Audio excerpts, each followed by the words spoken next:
serving the Republic of the Philippines for more than 75 years. Ito po ang Presidential Broadcast Service. Ang Pilipinas ngayon. Narito na ang pinakamainit na mga balita na nakalap sa bawat sulok ng bansa. Ihahatid sa bawat Pilipino saan man kayo sa mundo. Ang Pilipinas ngayon. Pakinggan ang bawat kaganapan sa bawat lalawigan. Ito ang Pilipinas ngayon.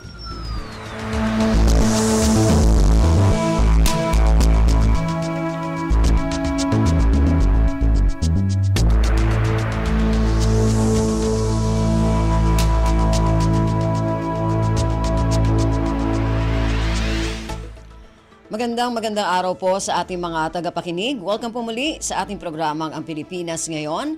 Napapakinggan po ninyo saan mang bahagi ng mundo sa pamamagitan ng ating himpilan, ang Radio Pilipinas World Service ng Presidential Broadcast Service. Napapakinggan po tayo sa mga sumusunod na shortwave frequencies sa 9.925 MHz, 12.120 MHz at 15.190 MHz. Ako po si Ven Blones. Samahan po ninyo ako sa kabuuan na ating programa. Ngayong araw na ito, kapapalooban pa rin po ng ilan sa mga mahalagang balita mula dito sa ating bansa. Kasama na po dyan ang mga segmentong business, sports, showbiz at ang mga ulat mula sa iba't ibang rehiyon at lalawigan dito sa Pilipinas para sa ating regional news. Samantala, nais po namin kayong imbitahin na bisitahin ang ating Facebook page, ang Radio Pilipinas World Service. Paki-follow, like at share na rin po. Antabayanan, sa inyo na sa ilang sandali ang kabuuan ng ating programang Ang Pilipinas Ngayon. Kumpleto, detalyadong balitaan, di papahuli sa mahahalagang kaganapan. Kamustahin ang inang bayan, ang Pilipinas Ngayon.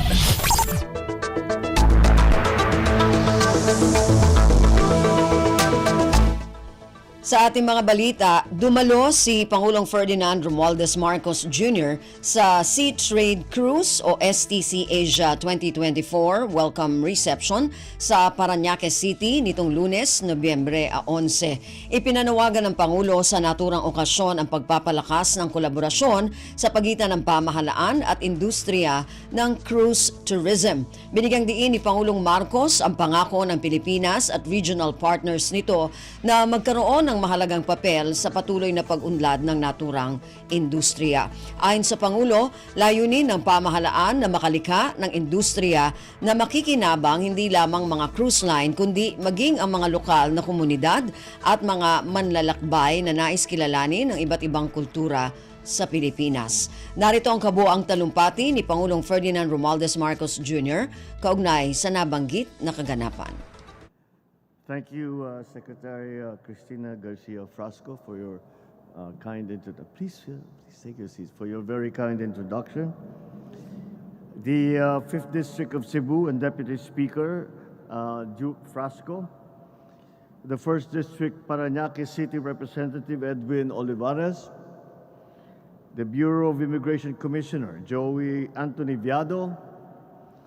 Parañaque City Mayor and our host, Mayor Eric Olivares, Sea Trade Cruise Group Director, Mary Bond, thank you so much for your very kind words. Our Sea Trade Cruise partners, distinguished guests, ladies and gentlemen, good evening. It is our greatest pleasure and honor to host this esteemed occasion, and I warmly welcome each of you to our shores. As we gather for the Sea Trade Cruise Asia 2024, we are presented with an opportunity to shape the future of cruise tourism in a way that brings a lasting benefit to all. The Philippines, in collaboration with our regional partners, is committed to playing a constructive role in this evolving industry. We are focused on strengthening infrastructure, forging meaningful partnerships, and ensuring that both the cruise industry and local communities will flourish. Our efforts go beyond improving ports and destinations. We are also working to preserve the cultural and environmental assets that make us distinctive. Our goal is to build an industry that benefits everyone. The cruise lines and its crew members, the local communities, and the travelers who seek to explore the rich diversity of our cultures. By streamlining operations, enhancing efficiencies, and focusing on sustainable practices, we aim to ensure that the cruise industry grows in a way that is both practical and inclusive. The Philippines has long been a gateway to the rich history and culture of Southeast Asia. Now, with your collaboration and commitment, we establish ourselves as a hub for cruise tourism, a destination where innovation, collaboration, and sustainable growth converge. With 40 unique destinations welcoming cruise ships from the coasts of Palawan to the streets of Manila, we offer experiences that echo beyond the shores and resonate with every traveler. Last year, we took pride at being recognized as Asia's best cruise destination, and as well at the World Cruise Awards, and as well this year we are recognized as the best port of call at the Asia Cruise Awards. These accolades are affirmations of our collective vision, one shared by the Department of Tourism, the Philippine Ports Authority, and our local communities, to elevate the Philippines as a premier cruise destination worthy of global recognition. In line with our National Tourism Development Plan of 2023 to 2028, we have worked diligently to modernize our ports, to enhance guest experiences, and streamline entry processes. The recently launched Cruise Visa Waiver Program is just one example of how we are transforming our policies to welcome visitors with open arms and with open doors. In 2023, the Philippines welcomed 125 cruise calls across more than 30 destinations, a testament to the increasing confidence of the industry in our capabilities. To date, we anticipate 109 calls for 2024, with other confirmed schedules extending to 2027. Yet numbers alone do not tell the full story. What truly matters is the promise behind those numbers. The promise that each ship docking here brings a wave of opportunities for local economies, for artisans, for communities.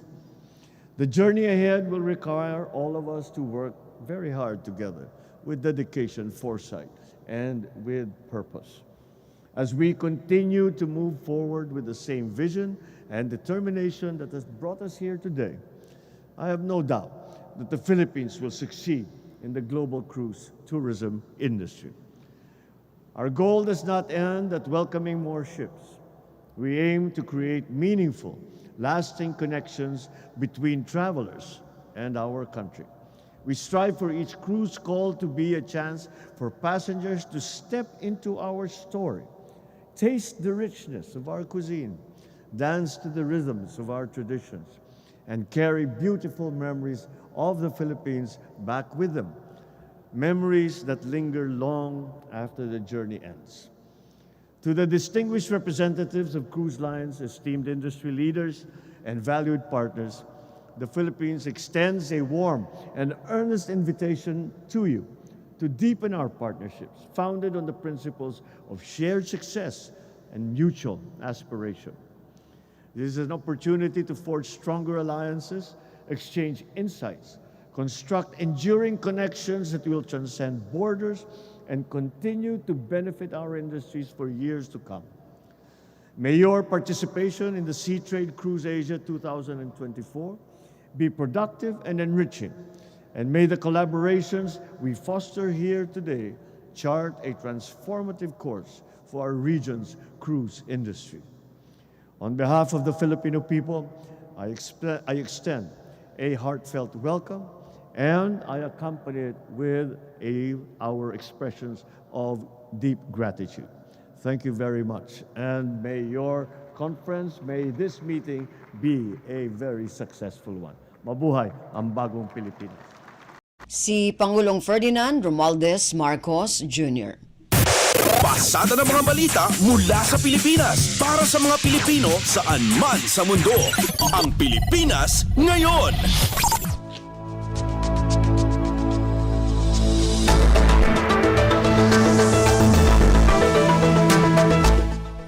Sa iba pang mga balita, pumalo na sa mahigit 36,000 pamilya o katumbas ng 153,000 individual ang apektado ng bagyong Nika.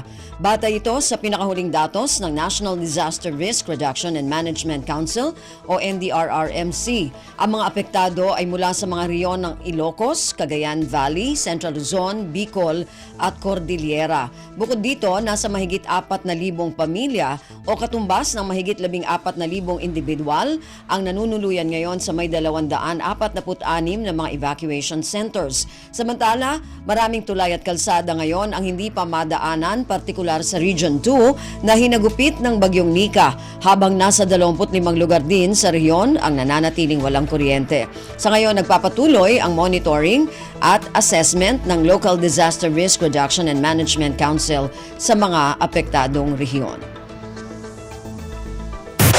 Ang Pilipinas ngayon, kasama si Ben Blones. Nagpadala na ng mga line crew ang National Grid Corporation of the Philippines o NGCP para magpatrolya sa mga pasilidad nito na naapektuhan ng bagyong Nika. Ayon sa NGCP, isusunod dito ang magkakasabay na gawain upang mapagana ang mga linya ng kuryente, lalo sa mga lugar na madali nang maabot. Hanggang alas 6 na umaga ng Martes, kalahati na ng Santiago Batal 69 kV line ang gumagana. Habang nananatiling hindi pa nagagamit ang Santiago Aglipay 69 kV line na nagseserbisyo sa Iselco 1, Kirelco at Santiago Kawayan 69 kV line. Kumpleto, detalyadong balitaan, di papahuli sa mahahalagang kaganapan. Kamustahin ang inang bayan, ang Pilipinas ngayon. Humanitarian caravan ipinadala ng Philippine Red Cross o PRC sa Aurora, Isabela at Cagayan kaugnay ng sunod-sunod na bagyo. Kabilang sa mga dala ng caravan ang mga water tanker, food trucks, cargo trucks na naglalaman ng relief items, 6x6 trucks at service vehicles. Ang detalye ng balitang ito mula kay J. Mark Dagala. Ipinagdala na ng Philippine Red Cross ang kanilang humanitarian caravan sa mga lalawigan ng Aurora, Isabela at Cagayan para tulungan ang mga nasalanta ng bagyong Marcy at Nika. Kabilang sa naturang caravan ang mga water tanker, food trucks, cargo trucks na naglalaman ng relief items, 6x6 trucks at service vehicles.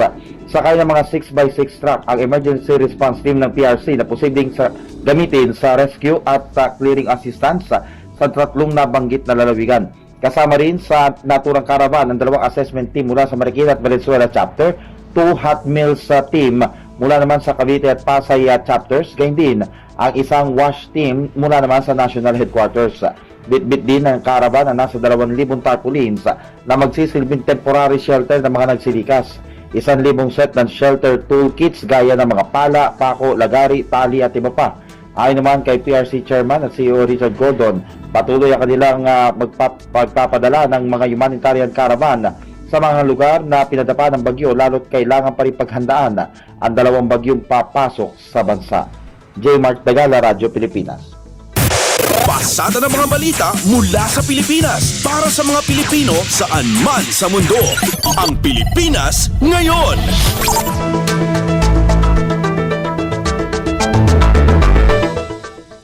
Nagpahayag ng buong suporta ang Bureau of Internal Revenue o BIR sa pagkakalagda ng Republic Act No. 12066 o RA 12066, ang Corporate Recovery and Tax Incentives for Enterprises to Maximize Opportunities for Reinvigorating the Economy o Create More Act. Sa isang pahayag, ipinunto ni BIR Commissioner Romeo Lumagi Jr. na paiigtingin ng batas ang investments-led growth ng bansa at isusulong ang pagiging prime investment destination ng Pilipinas. Dagdag pa nito, layon din ng batas na padaliin ang value-added tax o VAT refund system sa pamamagitan ng pagbabawas ng documentary requirements para maging mas investment-friendly ang Pilipinas. Sa panig ng BIR, tiniyak ni Commissioner Lumagi na ipatutupad nito sa lalong madaling panahon ang tax incentives sa ilalim ng Create More Act. Magsasagawa rin anya ang BIR ng Public Information Campaign upang makapagbigay kaalaman at makahikayat ng mas maraming mamumuhunan. Ang Pilipinas ngayon, kasama si Ben Blones. Malawakang benepisyo maaring dadalhin ng pagiging ganap na batas ng Create More Law. Sinabi ng isang mambabatas na malaki ang maitutulong ng pagsasaayos ng regime of investment incentives o ang paghihikayat sa mga pribadong sektor sa pamamagitan ng insentibo para mapaunlad ang rehiyon ng Mindanao at ang sektor ng turismo. Ang detalye ng balitang ito mula kay Kathleen Forbes. Positibo si Senior Citizen Portales Representative Rodolfo Ordanes sa malawakang benepisyong dala ng pagiging ganap na batas ng Create More Law. Anya, malaki ang maitutulong ng pagsasaayos ng regime of investment incentives para sa mga kumpanya para mapaunlad ng rehiyon ng Mindanao, gayon din ang sektor ng turismo. Paliwanag ni Ordanes, bibigyan kasi ng dagdag na deduction ang mga rehistrado negosyo pagdating sa singil sa kuryente. Sakop na rin ang additional deduction na 50% para sa reinvestment allowance on tourism industry at trade exhibits, fairs at missions. Kasama na rin ang BARM sa Muslim Mindanao Supported Investment at Economic Zone Authority, pati ang Bulacan Special Economic Zone Authority sa mga ahensya na maaari magbigay ng insentibo sa ilalim ng Create at Create More. Kaya anya kung titingnan sa pangkalahatan ay buong bansa at maraming sektor ang makikinabang sa bagong batas na ito. Ito si Kathleen Forbes para sa Radyo Pilipinas. Kumpleto, detalyadong balitaan, di papahuli sa mahahalagang kaganapan. Kamustahin ang inang bayan, ang Pilipinas ngayon.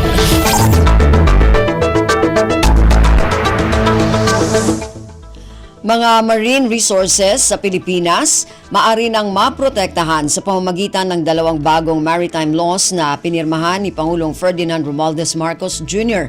Ayon sa isang mambabatas, ang dalawang bagong batas ay hindi lamang magtitiyak na integridad ng national territory, kundi magpapalakas pa ng legal at environmental framework sa pangangalaga at pagprotekta sa karagatan ng Pilipinas. Ang detalye ng balitang ito mula kay Nympha Asuncion.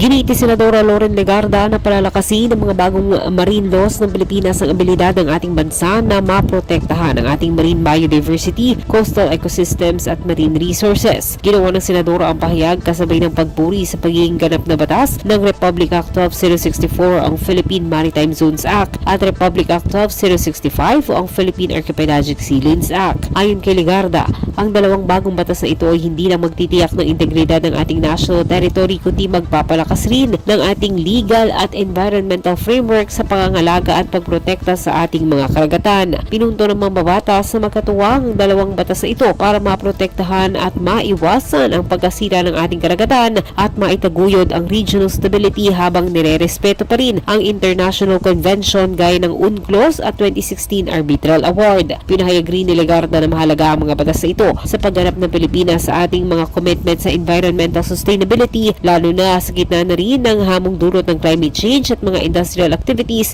sa ating karagatan. Ito si Nympha Asuncion para sa Radyo Pilipinas. Pasada ng mga balita mula sa Pilipinas para sa mga Pilipino saan man sa mundo. Ang Pilipinas ngayon.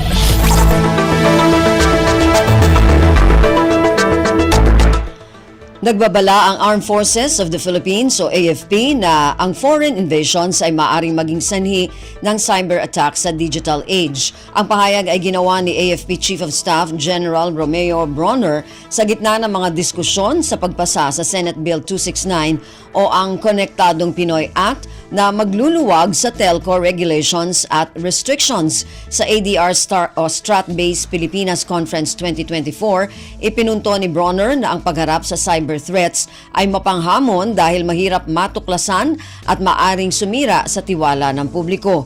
Ayon pa kay Bronner, malaki na ang kaibahan ng security landscape noong mga nakaraang dekada na pisikal ang labanan kumpara sa kasalukuyan na gumagamit na ng digital. Ang isang aspeto na itinuturo ng mga cybersecurity expert at iba pang stakeholders pagdating sa mga banta sa Philippine cyberspace ay ang pagpasa ng Senate Bill 2699 o Konektadong Pinoy Act. Ayon sa Cyber Intelligence Company o CyFirma, ang Pilipinas ay pangunahing target para sa cyber espionage activities dahil sa kakulangan ng cybersecurity awareness at underdeveloped cybersecurity infrastructure, lalo na sa umiigting na tensyon sa rehiyon. Ang Intelligent Global Network Cloudflare ay nagtala ng average na 5 bilyong cyber attacks kada araw sa Pilipinas sa first quarter ng 2024, mas mataas ng 28% kumpara sa naunang quarter. Ang Konektadong Pinoy Act ay kasalukuyang nakahain sa Senado at naghihintay ng mga karagdagang deliberasyon at aksyon. Ang Pilipinas ngayon, kasama si Ven Blodes. Patuloy na nagpapakawala ng tubig ang 4 na pangunahing dam sa Luzon kasunod ng pananalasa ng bagyong Nika.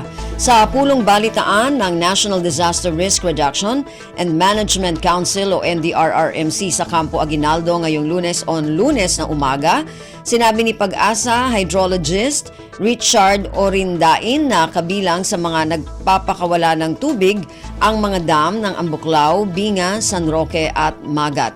2 gates ang bukas sa Ambuklao Dam sa Benguet na may 1 metro opening at total discharge na 153.58 cubic meters per second. 2 gates din ang bukas sa Binga Dam sa Benguet pa rin na mayroong 1 metrong opening habang may total discharge na 147.94 cubic meters per second. Samantala, 1 gate naman ang bukas sa San Roque Dam sa Pangasinan na may 0.5 meters na opening at total discharge na 64 cubic meters per second. Habang 1 gate ang bukas sa Magat Dam sa Isabela na may 2 metrong opening at total discharge na 763.78 cubic meters per second. Ang Pilipinas ngayon, kasama si Ven Blodes.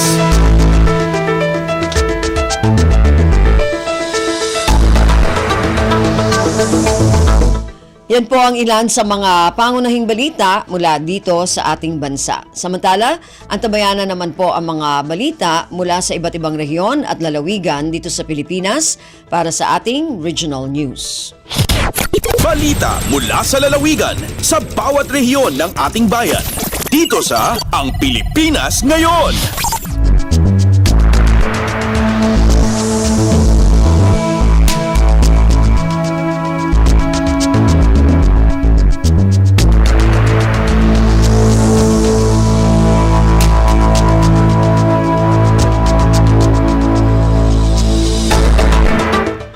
Dumako na tayo sa ating regional news. Unahin natin ang mga balita mula sa rehiyon ng Luzon. Mula sa Lawag, Sangguniang Bayan ng Pagudpud, Ilocos Norte, nagpasa ng resolusyon sa pagdedeklara ng state of calamity matapos ang pananalasa ng bagyong Marce. Ang detalye ng balitang ito mula kay Rani Dorilag.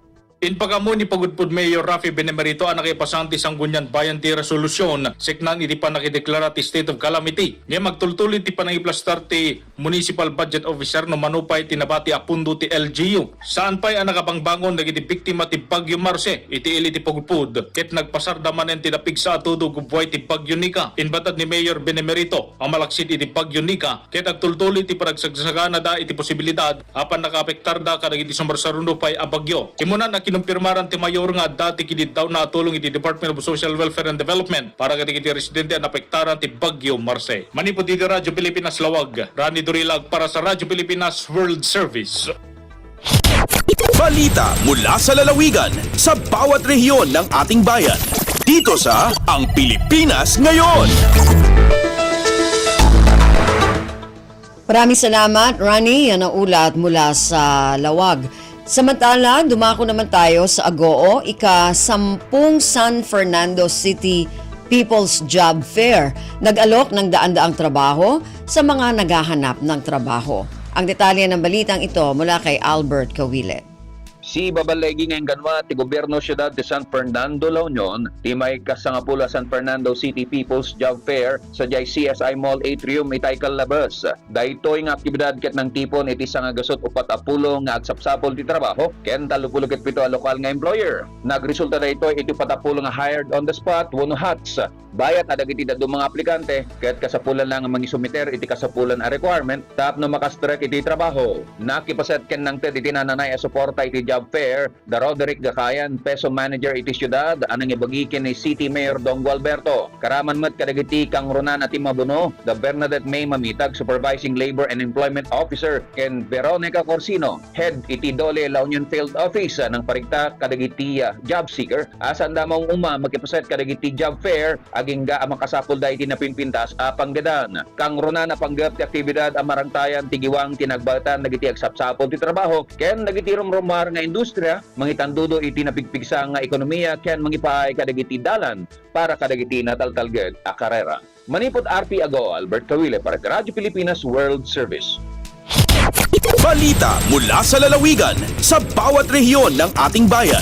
Dito sa Ang Pilipinas Ngayon.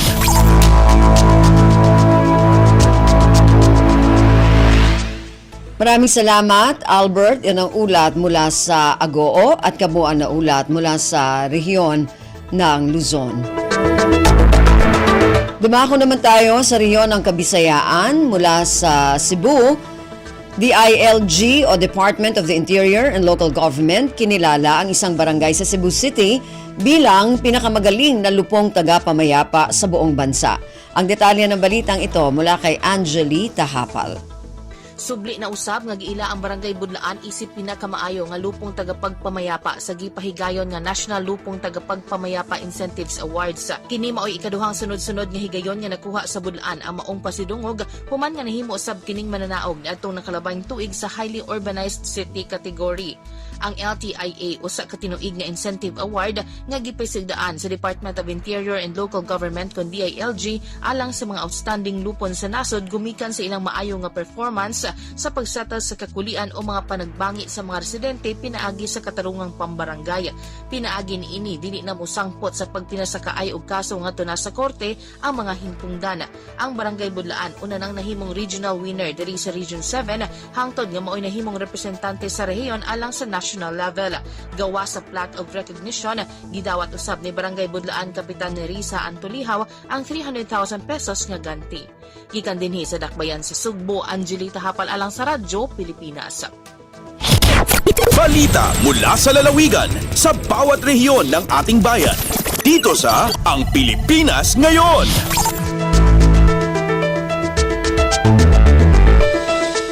Maraming salamat, Angeli. Yan ang ulat mula sa Cebu. Samantala, dumako naman tayo sa Borongan. Bakuna, eskwela, patuloy na isinasagawa sa mga pampublikong paaralan sa Eastern Samar. Ang detalye ng balitang ito mula kay Dayan Camplon. Padayon itong pagikiusahan lokal ng mga buhatan na panlawas palibot ha probinsya ni Eastern Samar hapag dumara hito na bakuna eskwela or school-based immunization yan ang bulan hito Nobyembre. Ini nga bakuna ni ginahatag nga mga kabataan ha grade 1 na edad 6 to 7 years old, grade 4 nga kababaynaan nga grade 7 na edad 12 to 13 years old ha mga pampubliko nga eskwelahan. Kasumpay hinimog at gihapon iton pagpahinumdum hiton mga rural healthy units sa probinsya nga diri mabiktimahan ng fake news may ununghan mga bakuna. Ang tamang impormasyon na ang hibaroan mahiunong importansya ngan mga benepisyo han mga bakuna kontra tigdas hangin, diphtheria, tetanong, and cervical cancer. Ini nga programa ang gindudumara ng Department of Health kabakyang Department of Education nga may panuimatagan kadugangan nga proteksyon ang mga kabataan kontra ha mga nasabi nga magderodilay nga sakit nga pwede malikyan ipinaagi han bakuna. Tikang didiha syudad han Borongan, Dayan Camplon para Radyo Pilipinas World Service. Balita mula sa lalawigan sa bawat rehiyon ng ating bayan. Dito sa Ang Pilipinas Ngayon.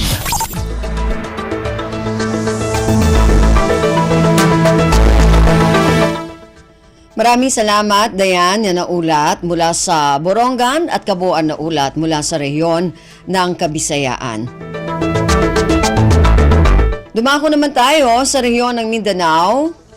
Mula sa Cagayan de Oro, 100 dating manggagawang bata at mga pamilya na kinabang sa iba't ibang serbisyong isinagawa ng Department of Labor and Employment Region 10 bilang pagdiriwang ng pambansang buwan ng mga bata. Ang detalye ng balitang ito mula kay Teza Aureliana. Sa pagsaulog sa National Children's Month, ang DOLET na Cagayan de Oro Field Office nagpahigayon sa Project Angel 3 na pag-uma nga dunay temang kabuhayan, kalusugan at kalikasan sama-samang pagtulungan para sa magandang kinabukasan ng ating mga kabataan. Pahigayon kini bag-uhay pa lamang sa Barangay Tumpago ni ining syudad. Ang maong kalihukan gipunting sa pagsuporta sa mga batang trabahante ug ilang mga pamilya pinaagi sa pagtubag sa ilang kinahanglanon ug pagpalambo sa ilang kaayuhan sa dugay nga panahon. Ina usa ka gatos ka mga kanhing batang trabahante ug ang ilang pamilya ang nakabenepisyo sa nagkanainlaing serbisyo nga gitanyag sa maong kalihukan. Gipang apod-apod ang hygiene kit ug mga gamit sa eskwelahan ug gihatagan ang mga bata samtang ang ilang mga ginikanan nakadawat og tupad nga sweldo ngadto sa 4,380 matag usa alang sa pulo ka adlaw nga trabaho. Ang DOLET naghatag usab sa Barangay Tumpagon og mga gamit sa eskwelahan ug hygiene kits nga magamit sa 150 ka mga estudyante. Diin ang DOLET nagpaligon sa iyang dedikasyon sa pagbungkag sa siklo sa pagtrabaho sa mga bata uban usab sa suporta sa mga sponsors. Ikan dinhi sa Cagayan de Oro City, kini sa Tessa Aureliana para sa Radyo Pilipinas World Service. Balita mula sa lalawigan sa bawat rehiyon ng ating bayan. Dito sa Ang Pilipinas Ngayon.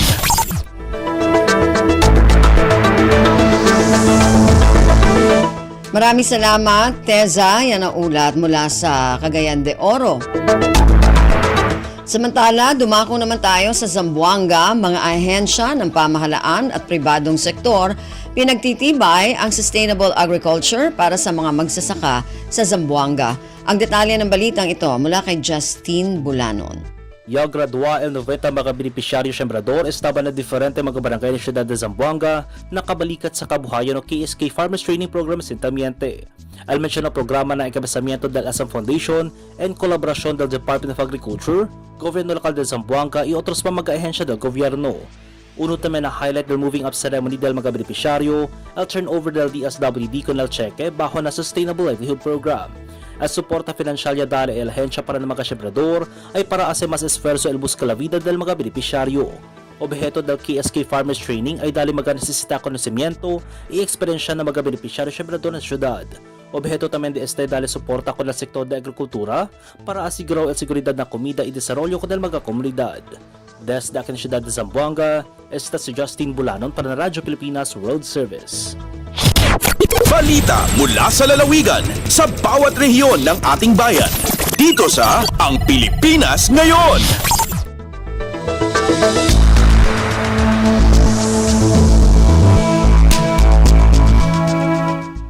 Maraming salamat, Justine. Yan ang ulat mula sa Zamboanga. Samantala, dumako naman tayo sa Iligan. Office of Civil Defense nagbigay ng agarang abiso sa posibleng pagbaha at pagguho ng lupa sa lungsod ng Iligan at ibang lugar sa Lanao del Norte. Ang detalye ng balitang ito mula kay Alwidad Bashir. Office of Civil Defense o ang Iligan City Disaster Risk Reduction and Management Office kon ICDRRMO ni pagawas og dinaliang abiso sa posibleng pagbaha o pagdahili sa yuta sa dakbayan sa Iligan ug ubang lugar sa lalawigan sa Lanao del Norte. Sa ilang opisyal nga update, ang dakbayan sa Iligan nilabi na ang Barangay Rugungon ug ubang ubahin sa lalawigan sa Lanao del Norte. Maoy mga dapit nga daling maapektuhan sa dili maayong panahon tungod sa sunod-sunod nga mga bagyo karong semana. Busa ang Iligan City Disaster Risk Reduction and Management Office. Naghatag usab og dobleng notice og preparasyon sa mga residente sa nasangkit nga mga lugar sa dakbayan aron malikayan ang bisang unsang kadaot ug insidente. Padayon nila nga gimonitor ang level sa tubig sa mga nag-unang tulay sa dakbayan, lakip na ang komunidad nga daling mabahaan o mag-landslide. Sa laing bahin, base sa OCD update, ang dili maayo nga panahon mahimong mulungtad gikang kagahapon hangtod Sabado. Nananawagan ang mga ahensya sa gobyerno nga alerto og andam kanunay. Sa pagkakaron dili pa kaayo dag-om, gani ang sentro sa syudad anaa pa ang adlaw ug walay hangin. Apan sa forecast sa panahon, daw muulan sa hapon sa tibok syudad. Mula sa RP Iligan, Alwidad Bashir para sa Radyo Pilipinas World Service. Balita mula sa lalawigan sa bawat rehiyon ng ating bayan. Dito sa Ang Pilipinas Ngayon. Maraming salamat, Alwidad. Yan ang ulat mula sa Iligan at kabuuan na ulat mula sa rehiyon ng Mindanao.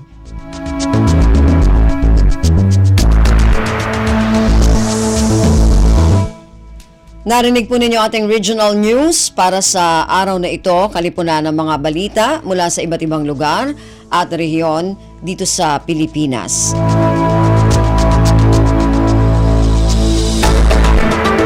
Samantala, antabayan na naman po ang ating mga segmentong business, sports at showbiz.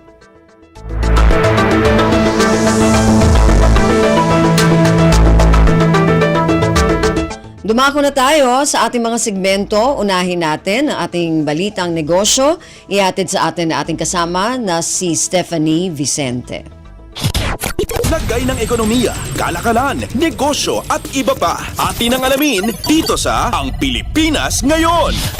Magandang araw! Narito tayong muli para sa ating segmentong Balitang Negosyo at Kalakalan. Ikinalugod ni House Speaker Martin Romualdez ang pagiging ganap na batas ng Corporate Recovery and Tax Incentives for Enterprises to maximize opportunities for reinvigorating the economy o create more law. Babaguhin ito ang 25 section at magdaragdag ng 4 na bagong probisyon sa National Internal Revenue Code bilang amyenda sa CREATE Act. Ito ay para malinawan ang mga hindi pa malinaw na probisyon tungkol sa tax incentives na iginagawad ng CREATE law sa local at domestic corporations mula nang maisabatas noong Marso 21. Bagamat ibinaba sa 20% mula sa 25% ang corporate income tax, sa orihinal na batas ay may ilang reklamo ang mga investor tulad sa value-added tax o VAT. Ani Romualdez, nakapaloob sa Create More Law ang mga input mula sa mga investment mission ni Pangulong Ferdinand R. Marcos Jr. sa ibayong dagat, kung saan nagdagdag ng income tax deduction at pagpapadali sa VAT-related procedures. Partikular kasing tinukoy ng mga investor ang ilang discrepancies sa orihinal na batas at sa implementing rules and regulations o IRRs nito. Umaasa naman si Romualdez na sa bagong batas ay matugunan nito ang reklamo ng mga investor at mas makahikayat pa ito ng mga mamumuhunan sa bansa upang makalikha rin ng mas marami pang trabaho.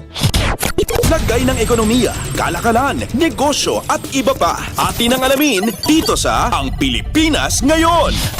Sa iba pang mga balita, isang panukalang batas ang nakatakdang ihain ni ACT-CIS Party List Representative Erwin Tulfo kasama ang ilang pang mambabatas, kung saan ang gobyerno na lamang ang maaaring mag-angkat ng bigas imbes na sa mga private importer. Napansin kasi ni Tulfo na kahit ibinaba na ni Pangulong Ferdinand R. Marcos Jr. ang taripa sa inaangkat na bigas ay wala pang signifikanteng pagbaba sa presyo ng imported rice sa merkado. Duda ng mambabatas, ang nakikinabang lamang ay yung mga importer. Sa ilalim ng panukala, bibigyang kapangyarihan ang Department of Agriculture o DA na mag-import ng bigas upang maibenta sa mga palengke. Kung magkano nakuha ng DA ang bigas sa ibang bansa, ay siya na rin ang magiging katumbas na presyo nito sa merkado. Kapag panahon naman ng anihan, ay ititigil din ang pag-angkat ng bigas.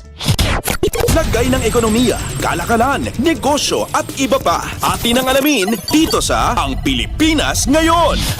At sa pagtatapos ng ating segmento, dahil sa adjustment sa harvest season ng mga lokal na magsasaka na silalanta ng sunod-sunod na bagyo, inanunsyo ng Department of Agriculture o DA na ipagpapaliban nito ang importasyon ng asukal hanggang sa kalagitnaan ng taong 2025. Ang desisyon ay napagkasunduan ni na Agriculture Secretary Francisco P.T. Laurel Jr. at Sugar Regulatory Administration o SRA Administrator Pablo Luis Ascona matapos ang kanilang pagpupulong noong Huwebes, Nobyembre 7. Ayon kay Tiu Laurel, hindi kailangang madaliin ang pag-aangkat ng asukal mula sa ibang bansa dahil sapat pa ang supply ng asukal sa ngayon at hindi naman tumataas ang presyo nito. Sinabi naman ni Ascona na mabagal ang pagsisimula ng pag-aani sa kasalukuyan ng mga lokal na magsasaka na may kabuang cane volume na 1/3 lamang kumpara sa inani ng mga ito sa kaparehong panahon noong nakaraang taon dulot ng pinsala ng El Nino. Dahil sa epekto ng nakaraang El Nino, naging immature umano ang paglaki ng mga tubo na nagdulot ng 16% pagbaba sa sugar content kada tonelada nito. Ito ay sa gitna ng pagsisikap ng sugar industry na palakihin ang produksyon nito sa pamagitan ng pagdagdag ng mga lugar na tinataniman para rito. Ang crop years sa kasalukuyan ay inaasahan namang magtatapos sa Agosto sa susunod na taon.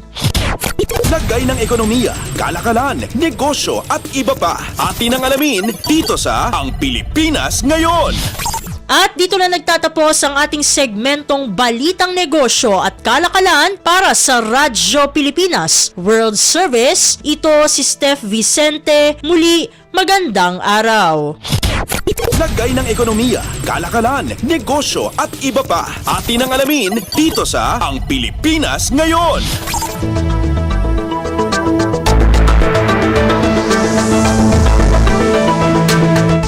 Maraming salamat, Steph. Yan ang ating Balitang Negosyo. Samantala, para sa ating Balitang Pampalakasan, narito naman si Leo Magbayo. Updates at pinakahuling mga usapin sa mundo ng palakasan. Atin ang pakinggan dito sa Ang Pilipinas Ngayon. Magandang araw. Narito na po ang Sports Balita. Pinagtutuunan kaagad ng pansin ni Gilas Pilipinas ace Justin Brownlee ang kanyang susunod na obligasyon sa susunod na Biyernes ng gabi habang pinag-iisipan nito kung ano ang naging kulang ng Barangay Ginebra sa kanilang pagkatalo sa PBA Governors Cup. Maglalaro si Brownlee sa dalawang home game ng national squad sa second window ng FIBA Asia Cup qualifiers bago matapos ang buwan ng Nobyembre. Mga kalaban ng Nationals ang New Zealand Tall Blacks sa unang pagkakataon ngayong qualifiers at susundan ito ng pagtatangkang ikalawang panalo laban sa Hong Kong sa Nobyembre 21 at 24 ayon sa pagkakasunod na gaganapin sa Mall of Asia Arena sa Pasay City. Sinabi ni Brownlee na isa sa top team sa buong mundo ang New Zealand kaya isang magandang pagsubok ito para sa Gilas. Nakatakdang simulan ang training camp sa Nobyembre 15 na muling gaganapin sa Inspire Sports Academy sa Calamba, Laguna habang pinaplano pa ang friendly games bago ang aktwal na laban sa qualifiers. Umaasa ang Gilas management na bumalik sa Maynila ng maaga ang ilang players, lalong-lalo na si AJ Edu na inaasahang maglalaro para sa kanyang unang pagkakataon sa Gilas pagkaraan ng problema sa tuhod na naging sanhi ng kanyang hindi paglalaro sa World Cup nitong nakalipas na taon. Si 8-time PBA Most Valuable Player Junmar Fajardo at 7'3" Kai Soto ang kukumpleto sa frontline ng Gilas para sa dalawang laban na yon. Halos lahat ng mga Gilas members ang magbabalik, subalit si Jamie Malonzo ang kaisa-isang player na malamang na hindi makakapaglaro sa Nationals dahil sa isang leg injury na kanyang nakuha noong Abril pa.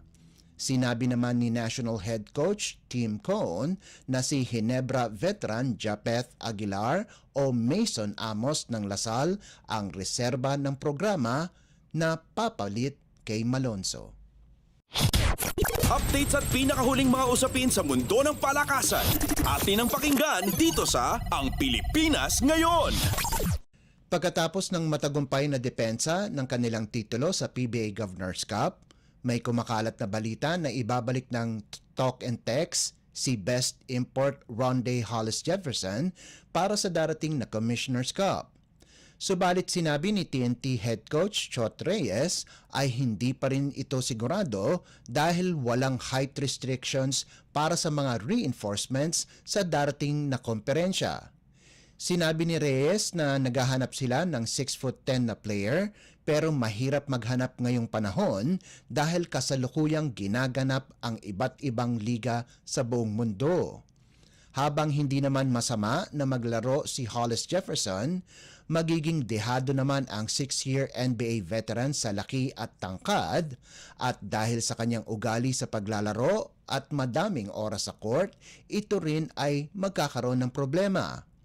Ilang kopotan na ang nag-take advantage sa oportunidad na magdala ng malahiganting players sa kanilang roster, katulad ng Terra Firma na kinuha ang serbisyo ni 6'11" at 264 pounds na si Ryan Richards.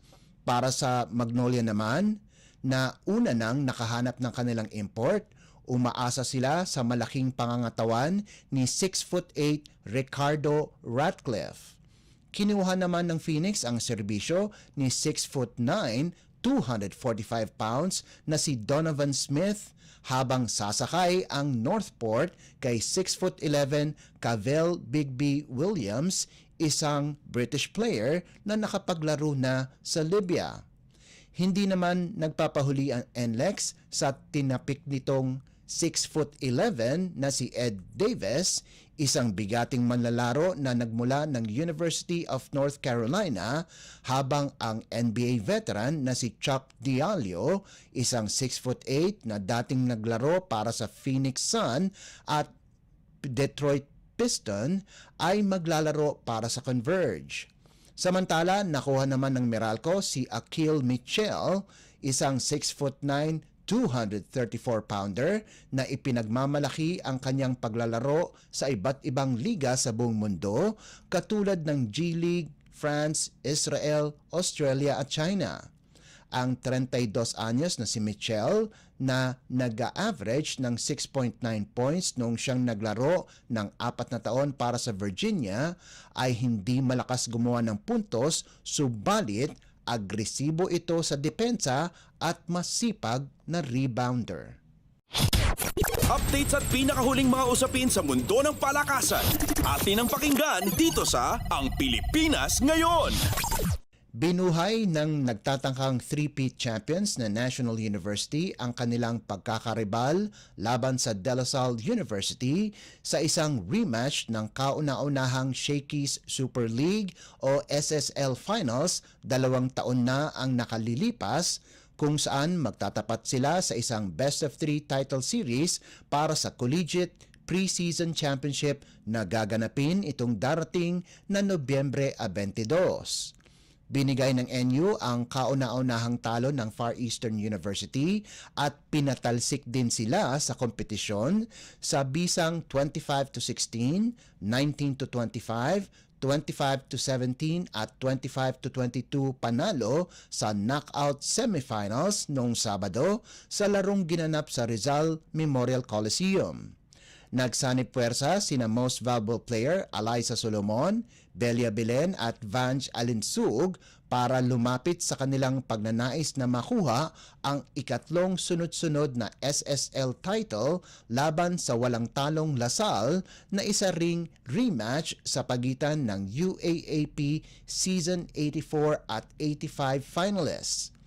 Magkakaroon din ng tsansa na makapaghiganti ang Lady Bulldogs pagkarang wakasan ng Lady Spikers ang kanilang 28 larong pagkapanalo na nagsimula pa 2 taon na ang nakalilipas, kung saan nanalo ang Lady Spikers 32-30, 14-25, 25-22 at 25-21 sa kanilang pagtatapat sa second round nitong nakalipas na buwan.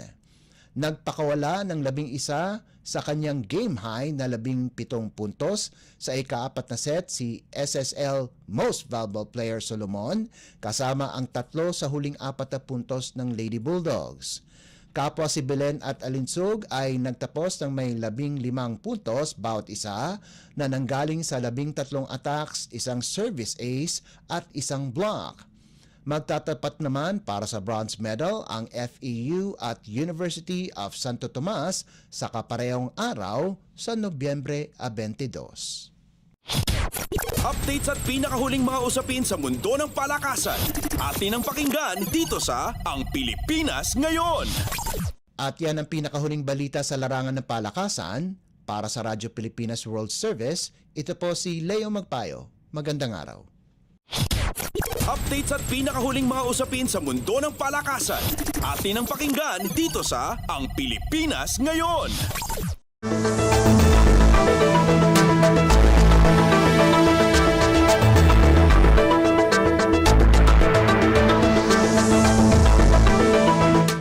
Maraming salamat, Leo. Yan ang ating balitang pampalakasan. Samantala, para sa mga nag-aabang ng mga chismis mula sa mundo ng showbiz. Para sa ating showbiz balita, narito naman si Mama JT. Ang latest, ang hottest sa showbiz and entertainment. Heto na sa Ang Pilipinas Ngayon.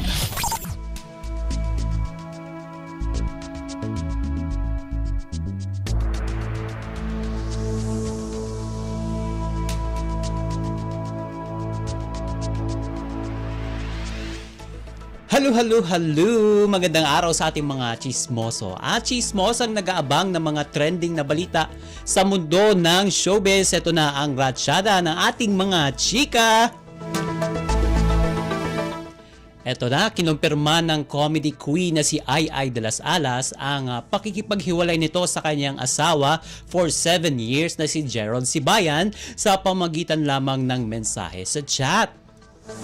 Sa isang panayam, ibinahagi ni Ai na hindi ito makapaniwala at nagulat ito sa paraan ng pakikipaghiwalay ni Gerald sa pamagitan lamang ng isang mensahe sa telepono.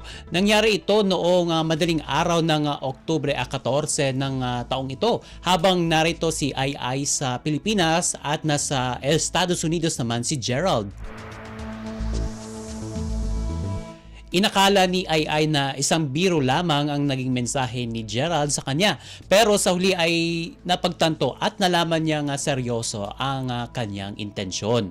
At nakaramdam ng galit at pagtatampo ang comedy queen sa ginawang ito ni Gerald. Ngunit kalaunan ay tinanggap na rin ito ang desisyon na tapusin na ang kanilang pagsasama. At mula nang makipagwalay si Gerald kay Ai ay hindi na sila nagkausap at nagkita pa ayon sa interview ni Ai sa nasabing show. Ang latest, ang hottest sa showbiz and entertainment. Heto na sa Ang Pilipinas Ngayon.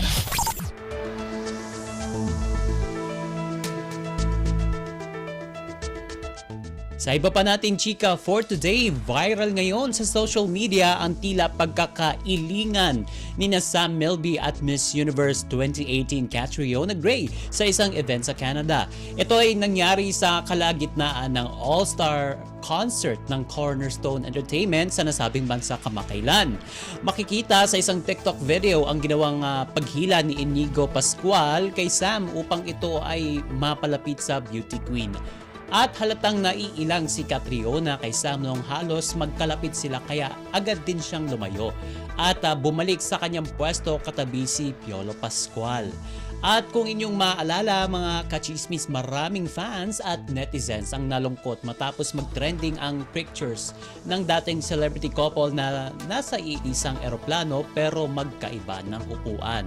At hanggang ngayon wala pang kumpirmasyon kung talagang break na ang dalawa kaya marami pa rin ang umaasa na sila ay magkaayos. At Pebrero nitong taon, naglabas ng pahayag ang Talent Management Agency ng dalawa at sinabing may pinagdaraan ng pagsubok ang Miss Universe 2018 at ang aktor. Ang latest, ang hottest sa showbiz and entertainment. Heto na sa Ang Pilipinas Ngayon.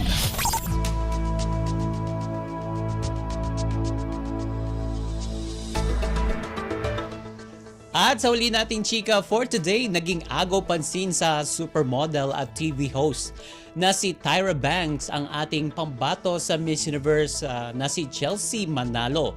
Mukhang kahit ang international star ay napukaw sa kagandahan ni Chelsea, katulad na lamang ng isang portrait photo ng beauty queen para sa Miss Universe 2024. Ang komento dyan ni Tyra, quote-unquote, "Get it girl." At laking gulat ni Chelsea kaya agad niya itong ibinahagi sa sariling social media account. Siyempre, ibinida rin ito ng Miss Universe Philippines Organization sa kanilang official Instagram account. Bukod sa komentong yan ay nag-iwan pa ng magandang komento si Tyra sa isa pang post nito kay Chelsea. Kung matatandaan, inamin ng beauty queen sa docu-series na In Her Shoes na isa si Tyra sa kanyang mga idolo. Ang coronation night ng Miss Universe ay mangyayari sa darating na Nobyembre 17 sa Mexico. Ang latest, ang hottest sa showbiz and entertainment. Heto na sa Ang Pilipinas Ngayon.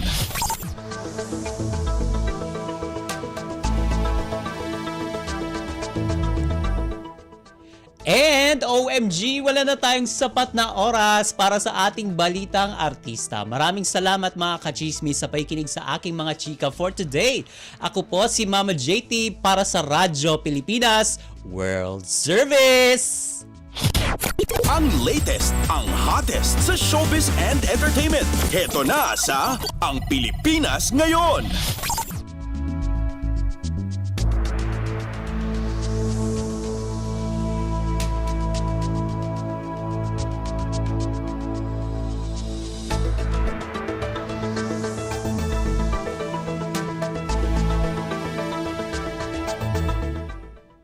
Maraming salamat, Mama JT. Yan ang ating showbiz balita. Narinig po ninyo ang kabuuan ng ating programang Ang Pilipinas Ngayon.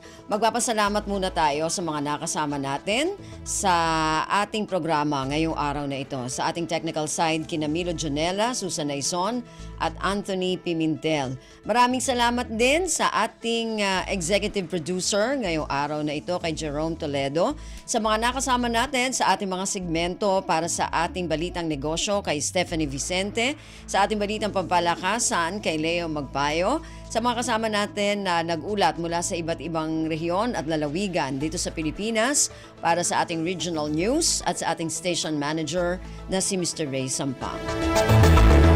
Hanggang sa susunod na edisyon na ating programang Ang Pilipinas Ngayon, ako pong muli si Ven Blones. Maraming salamat po at mabuhay po tayong mga Pilipino. At yan ang Pilipinas Ngayon. Muling samahan si Ven Blones sa parehong oras at alamin ang pinakahuling mga kaganapan at balita saan man kayo naroon. Ang Pilipinas Ngayon.